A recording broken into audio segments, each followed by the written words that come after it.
사연입니다. 제가 그동안 엮어온 사랑의 드라마를 돌이켜보면 여자와 함께 살아도 지옥이고 여자 없이 살아도 지옥이라는 험프리 보가트의 말을 실감하게 됩니다. 어떻게 해야 할까요? 그 지옥을 통과해야 한다. 여자와 함께 사는 지옥, 여자 없이 사는 지옥, 이 두 개의 지옥을 모두 경험해야 한다. 그리고 이 말은 여자뿐만 아니라 남자에게도 해당된다.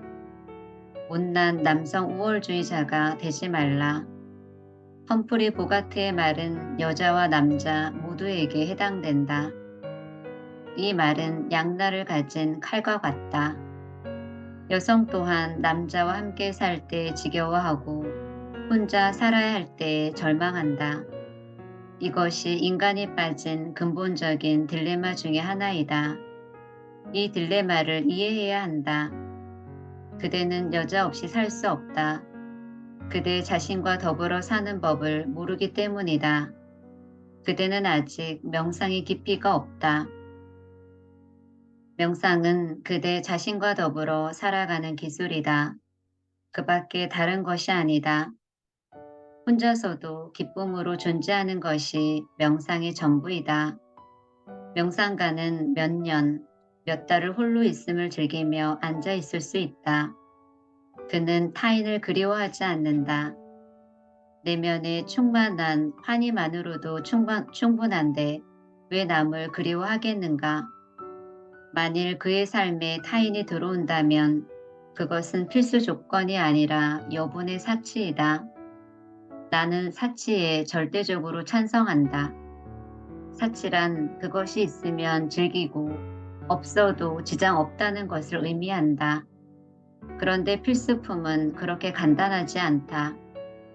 예를 들어 빵과 버터는 필수품이지만 정원의 꽃은 사치품이다. 꽃이 없어도 사는 데에는 지장이 없다. 그러나 빵과 버터가 없으면 살 수 없다. 자기 자신만으로 살지 못하는 사람에게는 타인이 절대적으로 필요하다. 그대는 혼자 있는 것이 권태롭다. 그래서 누군가에게 열중하고 싶어 한다. 그대는 다른 사람에게 의존해야만 한다. 그리고 의존은 일종의 노예화이므로 그대는 상대방을 미워하고 저항하게 된다. 노예가 되기를 원하는 사람은 아무도 없기 때문이다. 그대는 혼자 살 능력이 없으므로 여자를 만났다. 여자 또한 혼자 살 능력이 없다. 그래서 그대를 만난 것이다.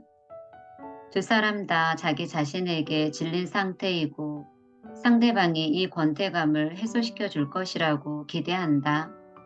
처음에는 이런 기대가 충족되는 것처럼 보인다. 그러나 처음에만 그럴 뿐이다. 둘의 관계가 안정권에 접어들면 곧 그들은 권태가 사라지지 않았다는 것을 깨닫는다. 이제 그들은 상대방마저 실증이 난다. 왜냐하면 상대방과 가까워지고 더 많이 알게 될수록 그 상대방은 그대가 일부가 되기 때문이다. 그러므로 두 사람이 권태로운 표정을 하고 길을 걷는 것을 보면 그들이 결혼한 부부라는 것을 금방 알 수 있다. 만일 그들이 권태로워 보이지 않는다면 결혼한 부부가 아님이 확실하다. 남자가 다른 사람의 부인과 함께 걷고 있음에 틀림없다. 그것이 그들이 즐거워 보이는 이유이다. 그대가 사랑에 빠졌을 때 아직 여자를 완전히 그대의 여자로 만들지 못하고 여자 또한 그대를 영원히 동거동록할 내 남자로 만들지 못했을 때 이럴 때 두 사람은 아주 즐거운 모습을 보여준다. 이 즐거움에는 어느 정도 진실이 담겨 있다. 왜냐하면 이제 나는 권태로움과 번뇌, 외로움에서 벗어날 수 있을 것이다. 이 여자가 나를 구원해 줄 것이다. 라는 기대감이 있기 때문이다. 여자도 똑같은 기대를 갖고 있다. 그러나 일단 같이 살게 되면 이런 희망은 금방 사라지고 다시 절망감이 자리 잡는다. 이제 그대는 모든 것이 지겹다. 문제가 몇 배로 더 커진다. 이젠 이 여자를 어떻게 떼어낼 것인가 하는 것이 문제이다. 그대는 마음을 쏟을 누군가를 필요로 한다. 이는 그대가 명상적이지 못하기 때문이다. 그대는 명상적이지 못하므로 상대방을 사랑하지도 못한다. 사랑이란 명상으로부터 흘러나오는 기쁨이기 때문이다. 그대는 그대 자신에 대해서조차 실증이 났다. 그러니 타인과 나눌 것이 있겠는가? 타인과 지내는 것은 지옥이 된다. 이런 의미에서 보면 타인은 지옥이다 라는 장폴 샤르트르의 말은 옳다. 그러나 타인은 실제로 지옥이 아니다. 다만 그렇게 보일 뿐이다. 지옥은 그대 안에 있다. 그대의 비명상적인 태도, 홀로 지내는 것을 즐기지 못하는 그대의 무능함 속에 지옥이 있다. 두 사람 모두 홀로 지내는 것을 즐기지 못한다. 이제 두 사람은 서로 으르렁거리며 상대방의 행복을 강탈하려고 한다. 두 사람 다 똑같은 짓을 하면서 거지가 된다. 두 명의 정신분석가가 거리에서 만났다. 그 중에 한 명이 말했다. 자네는 좋아 보이는군. 나는 어떤가? 아무도 자기 자신을 모른다. 아무도 자기 자신과 친숙하지 않다. 우리는 오직 타인의 얼굴만을 본다. 눈에 보이는 남녀 모두 아름다워 보인다. 그들 모두가 웃음 띤 얼굴을 하고 있다. 그러나 우리는 그 뒤에 숨은 고뇌를 모른다. 어쩌면 그 미소는 타인과 자기 자신을 속이기 위한 가면일지도 모른다. 그 미소 뒤에는 슬픈 눈물이 감춰져 있을지도 모른다. 금방이라도 눈물이 터져 나올까봐 두려워서 억지 웃음을 짓고 있을지도 모른다. 우리는 타인을 볼 때 겉모습만을 보고 그 겉모습과 사랑에 빠진다. 그러나 상대방과 가까워지면 그의 내면 역시 그대만큼 어둡다는 것을 알게 된다. 그 역시 그대와 같은 거지이다. 이제 두 거지가 서로에게 구걸하고 있다. 이런 관계는 지옥이 될 수밖에 없다. 그렇다. 그대는 옳다. 여자와 함께 살아도 지옥이고 여자 없이 살아도 지옥이다. 그러나 이것은 여자에 관한 문제도 남자에 관한 문제도 아니다. 이것은 명상과 사랑에 관한 문제이다. 명상은 삶의 환희가 융소숨쳐서 흘러 넘치기 시작하는 진원지이다. 먼저 그대에게 나누어 주기에 충분할 만큼 넉넉한 기쁨이 있어야만 만족스러운 사랑을 할 수 있다. 나누어 줄 기쁨이 없다면 그대의 사랑은 금방 고갈되어 지치고 번태로워진다. 여자와 함께 있을 때에는 지겨움 때문에 여자를 떼어내려 하고 혼자 있게 되면 그대 자신의 권태를 느껴서 다른 여자를 찾게 된다. 이런 악순환의 연속이다. 그대는 평생 시계추처럼 극단을 왔다 갔다 한다. 진짜 문제가 무엇인지 보아라. 이 문제는 남자나 여자와 무관하다. 진짜 문제는 명상과 관련이 있다. 사랑과 즐거움, 지복 안에서 명상의 꽃이 피어나느냐 하는 것이 진짜 문제이다. 먼저 명상하라. 지복으로 그대 자신을 충만케 하라. 그러면 사랑은 저절로 일어날 것이다. 그때에는 타인과 함께하는 것도 아름다운 경험이고 그대 홀로 지내는 것도 아름다운 경험이 된다. 이제 그대는 타인에게 의존하지 않을 뿐만 아니라 타인이 그대에게 의존하도록 만들지도 않는다. 이제 그대의 관계는 항상 우정으로 피어난다. 그것은 사회적인 관계가 아니라 정신적인 교류가 된다. 그대는 상대방과 교류하지만 결혼 따위에 연연하지 않는다. 결혼은 두려움에서 나온 것이지만 교류는 사랑에서 비롯된다. 그대는 상대방과 교류하며 아낌없이 나누어 준다. 그리고 서로의 길이 어긋나 헤어질 때가 오면 상대방에게 감사하며 작별을 구한다. 그동안 상대방과 함께 나눠온 아름다운 순간들에 감사하며 작별 인사를 한다. 어떤 고통이나 미련도 없이 헤어진다. 두 사람이 언제나 행복할 것이라는 보장은 없다. 사람은 변하기 마련이다. 그대는 한 여자와 만난다.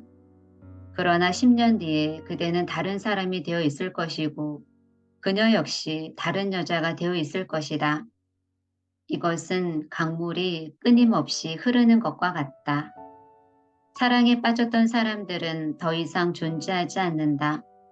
두 사람 모두 사라졌다. 그대는 상대방이 했던 약속에 집착할 수도 있지만 그 약속은 지금의 그대에게 했던 것이 아니다. 당시의 그대는 사라졌다. 삶을 이해하는 사람은 결코 내일을 약속하지 않는다. 다만 그는 순간을 말한다. 진실한 사람은 아무것도 약속하지 않는다. 어떻게 약속할 수 있겠는가? 내일을 어떻게 아는가? 내일은 올 수도 있고 안 올 수도 있다. 진실한 사람은 나는 똑같은 사람이 아닐 것이고 당신도 똑같은 사람이 아닐 것이다 라고 말한다. 당신은 더 깊이 교류할 수 있는 다른 사람을 발견할지도 모르고 나 역시 더 잘 어울리는 사람을 발견할지도 모르라고 말할 것이다. 세상은 넓다. 왜 오늘로 인생을 마감하려고 하는가? 문을 열어놓아라. 다른 선택의 가능성을 열어놓아라. 나는 결혼에 반대한다. 결혼은 온갖 문제를 일으키고 아주 추한 상황을 초래한다. 세상에서 가장 추한 제도가 결혼제도이다. 결혼은 사람들을 위선자로 만든다. 그들은 이미 다른 사람으로 변했는데도 예전과 똑같은 사람인 채 한다. 80살 먹은 할아버지와 75살 먹은 할머니가 결혼 50주년을 맞았다. 그들은 옛 추억을 되살리기 위해 신혼여행을 갔던 곳으로 여행을 갔다. 그들은 50년 전에 묵었던 방에 다시 묵으며 아름다운 시절을 되살리고자 했다. 잠자리에 들었을 때 부인이 말했다. 영감, 뭐 잊어버린 거 없수? 신혼 첫날 밤에 했던 것처럼 키스를 해주구려. 남편이 그러지 뭐 하고 대답하며 침대에서 일어났다. 부인이 물었다. 어딜 가려고 일어나시오? 남편이 말했다. 욕실에 틀니를 두고 왔어. 모든 것이 변했다. 이제 이빨 없이 하는 키스나 틀니를 끼우고 하는 키스는 옛날의 키스와 같지 않을 것이다. 그런데 남자는 그러지 뭐 하고 대답한다. 80살 먹은 노인에게 그 여행은 아주 힘들었을 것이다. 그런데도 사람들은 예전과 똑같은 사람인 것처럼 행동한다. 진정으로 성장하는 사람은 아주 드물다. 대부분의 사람들은 나이를 먹어도 성숙해지지 않는다. 나이를 먹는 것과 성숙하는 것은 별개의 문제이다. 진정한 성숙은 명상을 통해서 온다. 침묵하고 평화로워지는 법을 배워라. 무심으로 존재하는 법을 배워라. 이것이 출발점이 되어야 한다. 이것을 배우기 전에는 아무것도 안 된다. 그리고 이것을 배우고 난 후에는 모든 일이 한층 쉬워진다. 지복의 차원에 존재하는 그대 자신을 발견했을 때에는 제3차 세계대전이 일어나 세상 전체가 사라지고 홀로 남는다 해도 영향받지 않을 것이다. 그대는 여전히 나무 아래 고요하게 앉아서 비파사나 명상을 할 것이다. 그런 날이 왔을 때 비로소 그대는 자신의 기쁨을 나누어주고 사랑을 베풀 수 있다. 그런 날이 오기 전에는 모든 것이 불행하게 끝날 것이다. 희망과 절망, 욕망과 좌절, 꿈, 그리고 결국은 흙으로 돌아갈 것이다. 깨어 있어라. 인생을 낭비하지 말라. 무심을 아는 날이 빨리 오면 올수록 좋다. 그렇게 되면 그대 안에서 많은 것들이 피어날 것이다. 사랑, 창조성, 즐거움, 기도, 감사함, 신.